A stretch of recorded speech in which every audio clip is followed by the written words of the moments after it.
Okay, so welcome to Mentoring with the Dean. So we'll have a different style. Somebody will interview me. So the group from the UP Masters will do that this October. We'll have a part one and part two. We'll have maybe about 30 to about 35 minutes. We'll make it into two parts. So I'll cut the chase. I'll give the floor to our lead interviewer and individually they'll introduce themselves. Okay, start it off, Mitch. Yeah, hi again. Good morning, everyone. We're so proud that we're here with Sir Dean Pax.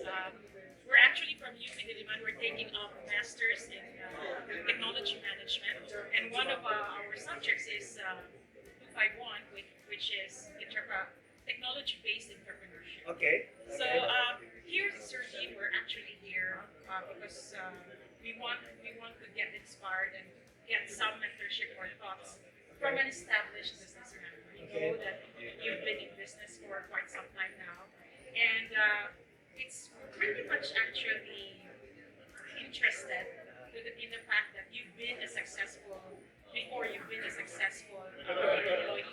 Yeah. with Shell, and now you transition to being an entrepreneur. So it's something we want to understand because we haven't we're still in our journey. Okay. Okay. Hopefully successful entrepreneurs. Hopefully. So Hopefully. anyway, so So- introduce you. So Mitch, So- you're with yes. Aboitiz. So what do you Yeah, do? I'm Mitch Kabigan. So I'm currently the CIO as an office. CIO is Chief Information information. Officer. So chief information. And how big an organization do you manage? So we are one of the business units of the Avoidis Power Group. Okay. So our company. But this is for power. Yes, for For power. Okay. The grandson of General Abak, Brian. My name is Brian Abad. I work with PayManage Business Development. Okay, and of course, I love the principal of a high school. Yeah. Okay, of public high school. With all the respect. So I'm from Banana High School. okay. Because recently I'm a school principal. So Gilor, yeah, Gilor. Okay. How long have you been a principal? 5 years. 5 years. You also teach. No more. You don't Full-time teach. principal. Full-time principal. I used to teach. When I was young, I was always in the principal's office for discipline. And of course, Joey. Hi, I'm Joey Adanalida. So I'm currently working with Infor. Okay. So who'll start the question? Mitch, you Yeah, wanna sure. take the mic? Okay. So again, we would like to really understand, like, how did you transition from being a full-time employee to an entrepreneur? The transition only happens if you got the right framework of money mind, money means money more. Repeat.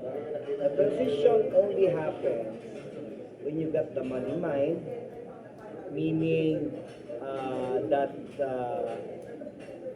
anything that you do positively with your time and talent will create your treasure. So, a lot of people would like the treasure, but will not have the time or will not have the talent. So, time, talent creates your treasure. So, even if you lose, again, part of money mind, even if you lose, so some people get scared. The money mind of the kids, but they're not kids. They don't want the risk. You cannot go to business without any risk. When people will ask you, Dean, ano ba ang magandang negosyo? Walang magandang negosyo. Anong pwedeng madaling negosyo? Wala rin madaling negosyo. Kasi kung madali at napakaganda ng negosyo, di lahat tayo negosyante. You guys, you most corporate. Well, I was corporate. When I retired from Shell, I was general manager for Shell. Being promoted to vice president, and I was crazy.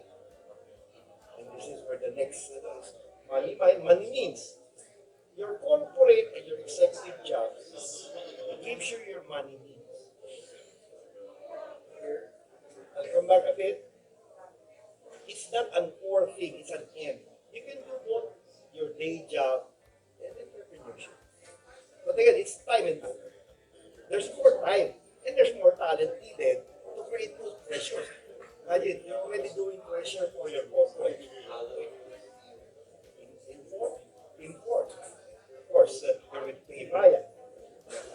Right? So, you're already there to that executive and the senior. You're doing good money. The next step is the money more. Money more is how do you create more money out of what your means already. And there are only two things there. Either three things is to prosperity. Out of that's in my happy retiring. Your ease to prosperity, E-E-E-E-S-E, is the way to prosperity is three E's. Enterprise, equities, estate. So if your parents are landed, you will inherit property. And you're multi-millionaire. If you're able to sell that or build and sell, build, own, and lease, or whatever other options and options. The other one is equity. When I retired from Shell, getting tons of millions, I put them all in the stock market. Why? Because I believe in the Philippine economy. Up to now, I believe in the Philippine economy. When you go for, at that time when I was playing the stock market,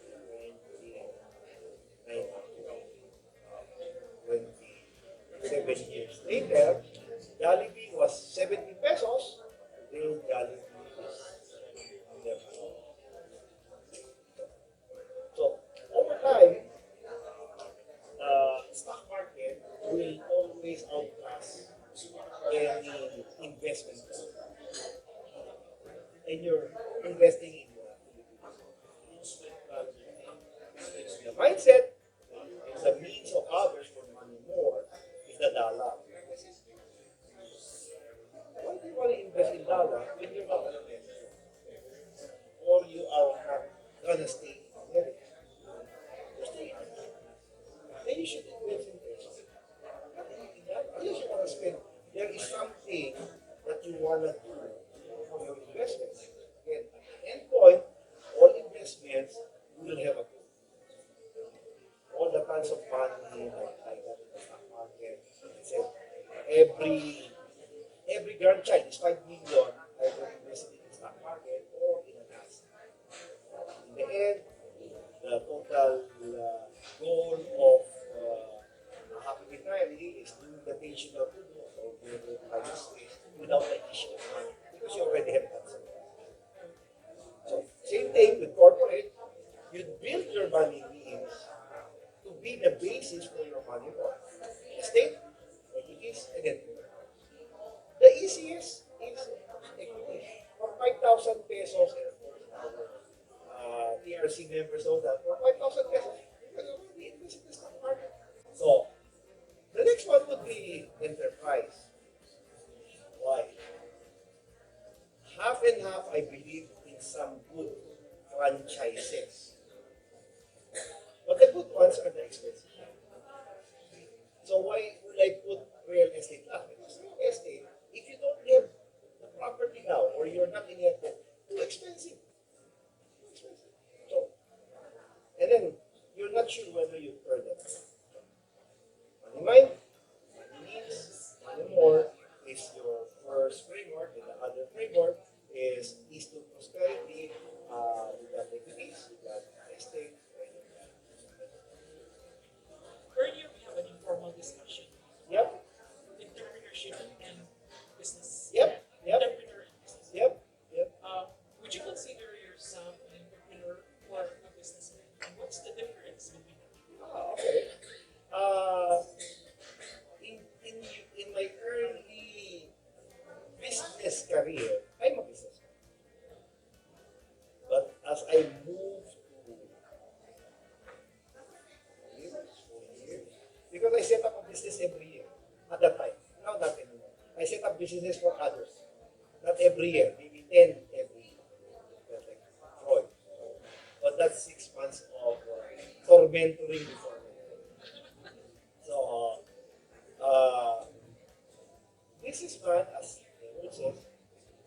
businessman, a man with a business, or a woman with a business. An entrepreneur is a journey, it's a lifestyle. And I've always said that to a lot of folks that as an entrepreneur, you create two things, products and services for others. Jobs for others, not just you and the life. And then business controls and system.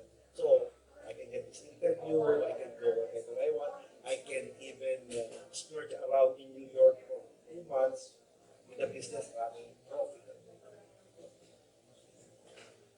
Same thing, a businessman and entrepreneur, sometimes in the normal and ordinary parlance, a businessman, I would think is an inventor. He invents a product concept that he tries to sell, but that not people need.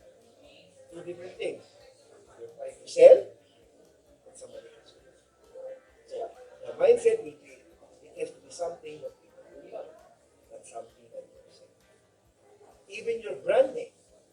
When I was starting as a businessman, as I said earlier, my first restaurant is Meals and Meats. My concept is you eat in my lutong bahay, and then if you like the food, you will have take out the meats. But customers just pass me through, not go inside, because they think it's a good shop. I was trying to sell the product Meals and Meat, but people perceive it as a good shop. Businessman, an inventor, will invent or produce item or service. An entrepreneur is an innovator. He does not only produce a product or service, he also produces the market that he chooses to serve. Like Aboitiz, originally they were sheep. And then they innovated by becoming a power company. And that's where the billions of money of the Aboitiz came in, not in shipping. Because in shipping, it's a regular OPEX, CAPEX, upgrade, double hull, customer. But in power generation, big capital expenditure, then maintenance to the grid, then you're selling it to the grid, you're selling to the national grid, or you're selling it to conglomerates or to commercial industrial accounts. So, you're creating the market. You created the service of power generation, but you've also created the market. So, you always choose the market that you serve. So that's a difference. Difference between businessman and an entrepreneur. So I hope but people That's something. Yeah. people something different, There's something very very different. But that's only come out of practice. So the move to entrepreneur only happened after. So I've consolidated the businesses. I was getting tired. I said, this is not the life for me. So I need the vision, my own set of values, and your focus objective, and then you do the strategy. And the strategy that I did is cut some of the slack on some of the businesses that doesn't earn as much as others. So, and then some I sold. Today, of the 12 or 14 businesses that I've set up, only 5 are running. Only 5. Only 5. So, you choose the markets that you serve, and you also choose the businesses that is based on your passion and also based on your capability. So with the 14 businesses right now, sir, what are the current challenges that you are encountering or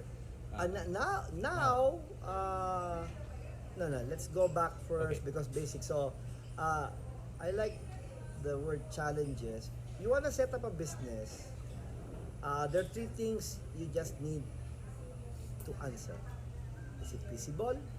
Is it viable? Is it sustainable? So what is feasible? Feasible is able to do. I want to have an events company like that of Randy Borromeo, being able to create 15,000 attendees in Kirigma Conference. Every event organizer would want that. inviting the Dean Pax Lapid, the Boss Sanchez, the Rex Mendoza, an international, every event organizer would want to be in that position. So, but they're not able to do. Some able to do, but lugi. And that's where the second question comes in. Is it viable? So, feasible is able to do. Viable is able to do profitably. So, there's an add word of profitably. So, what's the third? Sustainability. Able to do profitably, sustainably, continuously. So, able to do is feasible. Able to do profitably is viable. Able to do profitably, continuously is sustainable. So, if you're able to answer the three, then I bet you that you will have a growing and an expanding company. So that's the first. So a challenge of ask yourself, kaya ko ba ito? Kaya ko ba ito na kumita? Kaya ba ito kumita na regular or tuloy-tuloy? My challenge now, which that was 2 years ago, I wanted to retire at age 60. So I transitioned at age 58, hoping that by age 60, I'm just the old dog enjoying the grandchildren, traveling every month to friends, socializing on advocacy.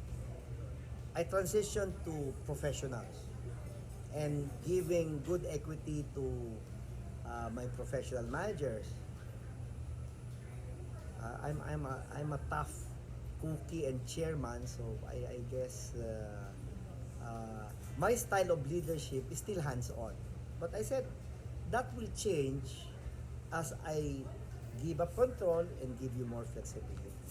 But I guess the expectations of my GM wanted it immediate, so didn't work. So what I did, so I hold back the rein, I got it back.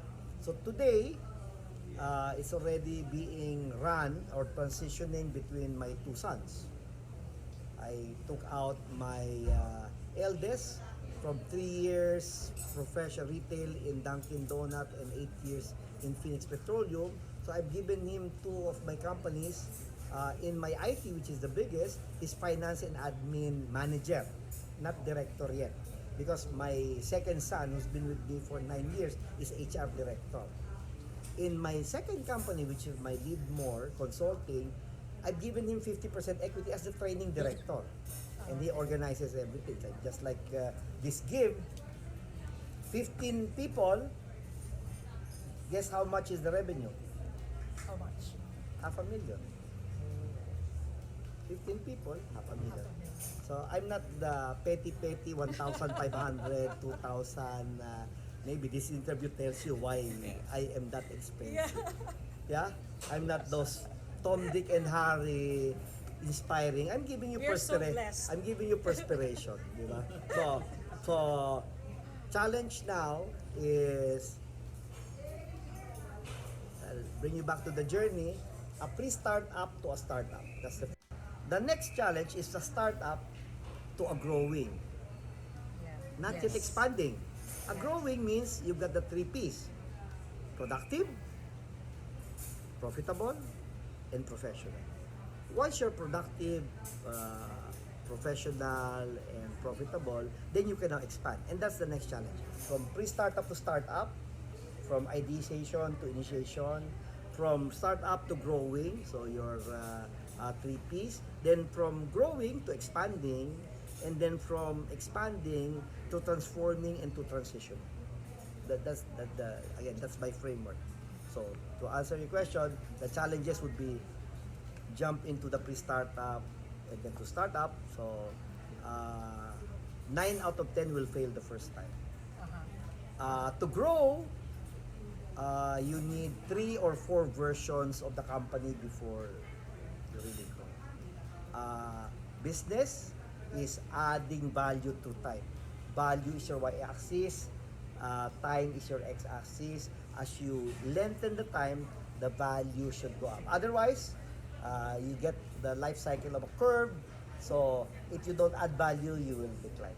Same thing like I love you doing your masters in UP. Why? I hate masters with comprehensive exam. We The- do have comprehensive exam. Yeah, but the to graduate is just a compre. It doesn't work like that.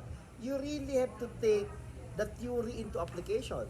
So I will be away. So bachelor's degree is doing your discipline on edu, on IT, yeah, on engineering. Masters is the theories out there that you will do the application.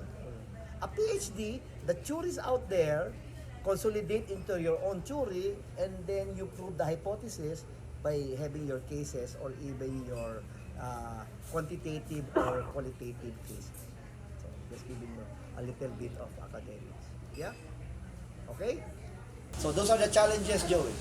Thank you, sir. Okay? The principal. Principal. So, Zin, what do you think of the Philippine market today and how will it affect the technology or the startup? The future, say Okay.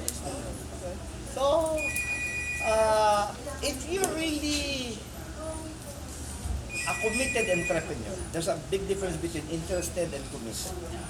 Interested is you're just interested. So, I've met 3, 4 kinds of person. Those who wondered what happened, those who watch things happen, and those who make things happen.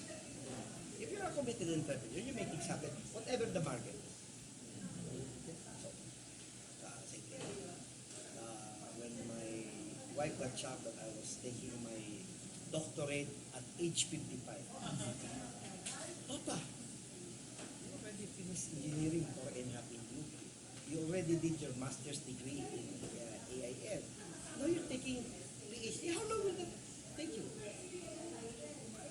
Minimum 5 years. So yeah. You know, I was surprised with the question of my wife. Pa, what age will you be by the time you finish your master?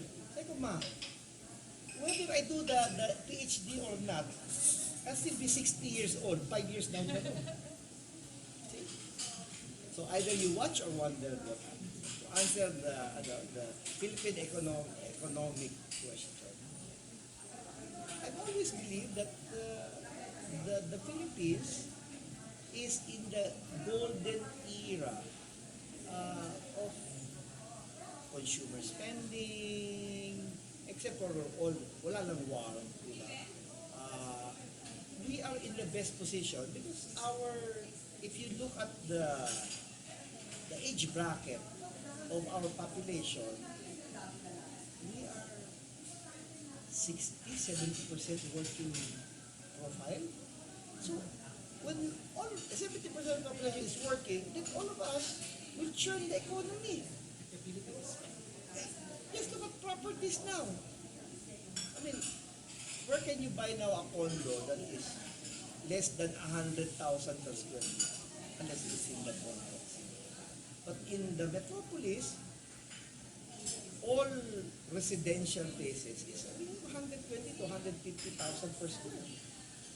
So that alone should show you that the economy is vibrant. Of course, cut out all the Chinese pogo and everything. But still, just look at the bazaar, the mall. It has generated really good, and that was our 14-15 million OFW. And of course, the BPOs. Just between the BPO and our OFW, that already generates trillion, 2.5 trillion of money coming into the market. So whoever is president, and let's go back to our politics. All the big companies, the Coltis, the San Miguel, whoever is president, those big companies are there. So what do? They strategize. Some they don't do. Continue the work. When they're probably closer to the administration, they may give one lobby or push something as a So if you're really a committed entrepreneur, then you'll have to make do of the environment around. In my framework of the DNA of an entrepreneur, getting first into the zone. That's where a lot of people cannot get into the zone. The next one is open yourself up to the environment or to the world. Once you open yourself up to the world, you now see the possibilities. Possibility. Even you open yourself to the market. All executives, put your resume out there, open yourself to the world, and see who comes back to offer you a possibility. Then you now create the superior opportunity. Once they hire you, it's now a question of how do you thrive now in that environment. Simple independence. So, get in the zone, open up to the world, see the possibilities, create the opportunity. Then you have to stay in the zone. And then once you stay in the zone, you better make sure that you're building your capacity and capability. In the end, executive or entrepreneur is credibility, competency, capability, but above all, character. Yeah? And question? Talking about the next generation, Yep. was it an easy decision to look at your sons or even just to your family to pass things on? Or as a businessman and entrepreneur, you also learn to open the doors, let's say, to your colleagues, other experts as well? No, initially when I opened up, they say, I was too early to retire at age 60. So of course, my kids were still at age 60, Francis. So that was 2 years ago. So Francis was already 32. So I don't have problems. It's not a question of the transition. It's the question of ownership. People think that to transition a company, the children or next generation should manage the company. In fact, a lot of siblings of the appointees that are, we're just in the board. You get professionals to run the company. A lot owners of schools are just in the board. They're not the dean, they're not the principal. So same thing. It is only an issue of ownership, not the it. So in my book, Happy, Healthy, Wealthy Today, I've done 3 circles: ownership, management, and then family. So you may be managers, but you're not owners, not professionals. But you can be owners, but not necessarily managers. You can be just family, and you're not owner, you're not even manager. So I put those 3 circles. So you learn from the Happy, Healthy, Wealthy Today book between me and brother Bo. So and then I will put all those. Okay, last question or wrap up. So what do you want? Okay. Bitch. Maybe, Sir Dean, I know you've been a mentor and you've been speaking with, and you have books also Yep. for those who want to know about entrepreneurship. But just a quick note on how do you motivate all those aspiring entrepreneurs out there like us? So I'm first or mentor before mentor. So Okay. I test your method. So I mean again, I don't mentor just for inspiration. I mentor because of passion and potential. After all, in a public mentoring, you won't pay my high rate. At aim over a breakfast or lunch like this is $1,000 minimum, and then you buy me 5-star buffet. So in public places, which is God and country, I can mentor for free, but you have to first show what you've got. You don't have status over me. You're not my student, you're not my relative. So just because I'm best-selling author or with Bo Sanchez, you don't even have the right or the privilege. So I will always say it to appointment, but my secretaries will screen me. So in those kind of mentoring, I concentrate on the self-aware. Ang tanong ko lang, saan ka ba magaling? Diba? Kasi, the first question with a lot of regular mentors ask is, oh, so what's your passion? So what do you like? That's bullshit. Why? How can you do, like, I love drinking coffee. Oh, I will create a coffee shop. Oh, I like eating kare-kare. Oh, I will do a barrio fiesta. If that is the logic, then whatever you like, that's the business that you will do. That's where you separate the nincompoop mentors, the ordinary mentors, from the real mentors. We ask you, saan ka ba? And you have to keep the skills and the competencies that you gathered when you were building your career. My biggest revenue is an IT company that services Safeway in the US because I've been GM for 4 countries across Shell. I was the GM for Shell Malaysia, Singapore, Thailand, and Philippines. So I kept that. Then when I retired, I opened my SSID, which is all SAP, because I was doing a lot of SAP there. So you keep the network, you keep your skills, you don't junk that away, you live corporate. That's why money means, and even the means is your skills, and then money more. So mentoring, having the other mentoring I had the other day, uh, is part of the payatas community. I pity them. And they're all sari-sari, basu-basura. And they're asking me, 2 of them already asked 2 different things. I said, Din, saan mo pwedeng mangutang? See, even that, at sama ng mentality, mangungutang. Kakila, parang ganyan. You just meet me in the street. Ma'am Mitch, pwede mo manghiram ng pera sa inyo. You don't even know where it's coming from. So, more half of our micro, I pity there, but you have to ask the other question, saan sila magaling? Hindi ko ano yung gusto. It is not a question of gusto. It's the question of galing. It's not a question of awa, it's the question of gawa. That's what you do best. I do this. This is mentoring. I don't just teach any form they can have. So you guys are privileged. Yeah, we're so privileged. Yeah? So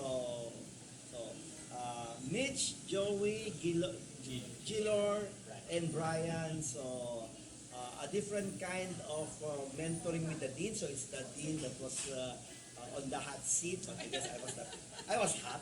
Yeah. And I've given them a different flavor of what entrepreneurship is all about. So we say goodbye to these guys, and we'll catch you on our next mentoring with the dean. Okay. Thank Bye-bye. you, thank Bye-bye. you, thank you, Big Pax.